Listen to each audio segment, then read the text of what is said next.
স্বামী বাজার থেকে বড় একটি শোল মাছ কিনে এনে আমাকে বলে এই শোল মাছ দিয়ে লাউ দিয়ে রান্না করবে, তাহলে অনেক মজা লাগবে। আমিও স্বামীর কথা মতো লাউ দিয়ে শোল মাছটা রান্না করলাম।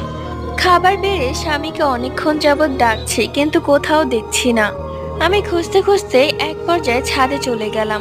দেখি স্বামী সেখানেই দাঁড়িয়ে আছে।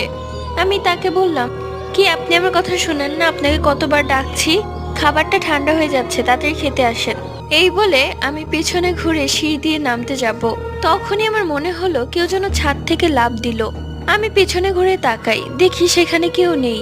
আমি দৌড়ে গিয়ে ছাদের রেলিং এ উকি দেই। আমার যেন কলিজাটাই উড়ে যাচ্ছে, কিছু হলো না তো আবার।